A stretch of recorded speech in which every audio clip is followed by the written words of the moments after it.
Di mata orang lain, ini hanyalah pensil biasa. Dan di mata dia, itu adalah alat pembunuhan. Dia ingin membunuh wanita ini.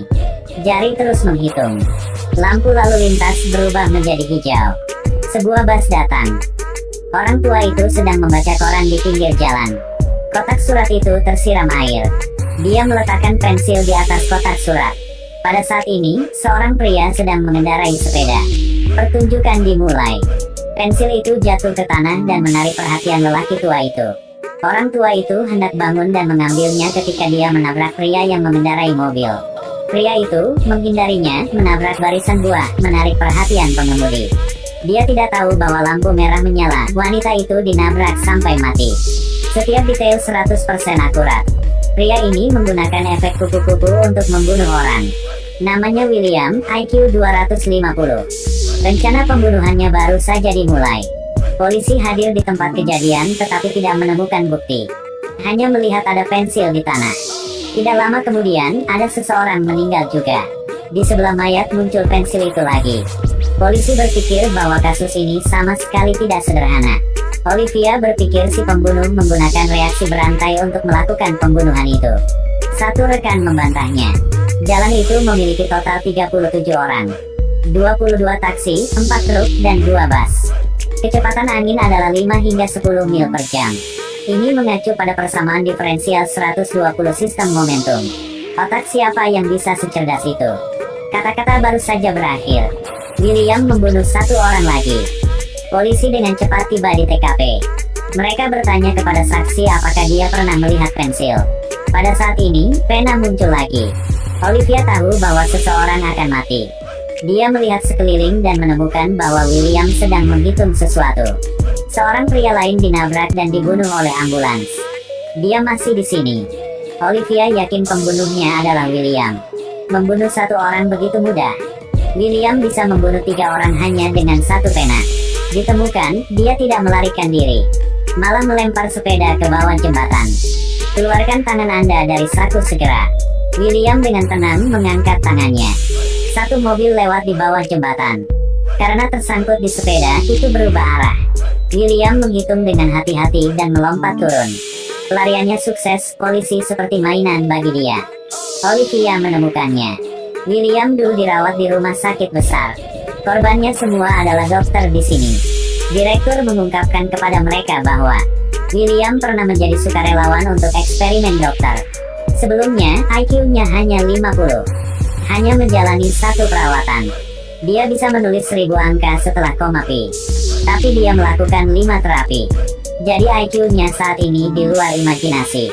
Setelah percobaan selesai, rumah sakit memutuskan untuk membawanya kembali ke keadaan semula. William tentu saja tidak setuju. Jadi orang-orang yang melakukan rencana ini semuanya dibunuh olehnya. Olivia dan David meninggalkan rumah sakit. William berdiri dan memperhatikan mereka dari jauh. Dia menghitung sesuatu lagi. Dia yakin Olivia akan datang ke rumahnya untuk mencarinya. Benar saja, 2 orang datang ke tempatnya. Orang yang membukakan pintu untuk mereka adalah saudara perempuannya. Adik perempuan itu berkata bahwa William menjadi semakin aneh. Bahkan adik kandung juga tidak mengenalinya. Ini adalah selembar kertas yang dia tinggalkan. Olivia memutuskan untuk pergi ke hotel yang dia tulis di kertas. David bilang kamu lupa bahwa IQ-nya sangat tinggi. Aku yakin dia akan tahu kita datang ke rumah. Bahkan adik dia akan kasih kertas ini ke kita. Bagaimana jika ini adalah jebakannya? Olivia berpikir ini adalah kesempatan untuk menemukan pelakunya, benar-benar tidak boleh dilewatkan. William melihat Olivia datang, dia mulai menghitung lagi. Pria dengan IQ 250 ini dapat menghitung apa yang akan terjadi selanjutnya. Dia mengantisipasi bahwa dalam 10 menit Olivia akan terjadi. Tapi kapan dia baru melakukannya? William menggunakan otaknya untuk menghitung setiap detail.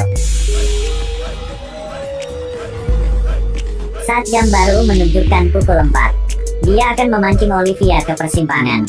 Semuanya akan berjalan sesuai rencana. William muncul di jalan.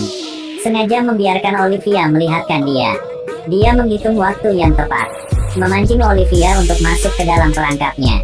Ketika Olivia berlari ke persimpangan, jarum jam menunjukkan tepat pukul 4. Menurut perhitungan William, Olivia akan berhenti di persimpangan untuk mendapatkan lebih banyak oksigen. kemudian akan dihancurkan sampai mati oleh tumpukan batu bata itu. Naskah telah ditulis. William memancing Olivia ke lokasi konstruksi yang terkontaminasi gas beracun. Setiap orang yang datang ke sini membutuhkan tangki oksigen. William berencana lari ke ujung gang. Olivia masih mengejarnya.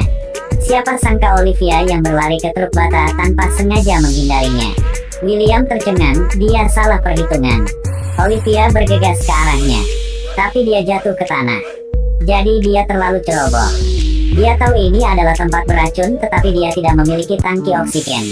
Jadi ketika dia berlari ke persimpangan, dia tidak berhenti tetapi terus berlari, jadi dia menghindari kecelakaan itu. Ini adalah sesuatu yang tidak diharapkan William. Pada saat ini, David hadir tepat waktu. William masih berusaha melarikan diri. Akibatnya, dia terkena satu peluru di kaki. Akhirnya, si pembunuh telah tertangkap. Awalnya, karena ketidakpekaannya, dia pikir semua orang akan seperti dia. Dia tidak menyangka Olivia mempertaruhkan nyawanya untuk menangkap dia. Kamu baik-baik saja. William dibawa ke rumah sakit. Tapi terapi restoratif tidak berhasil. Otak dia sepertinya telah berubah menjadi komputer.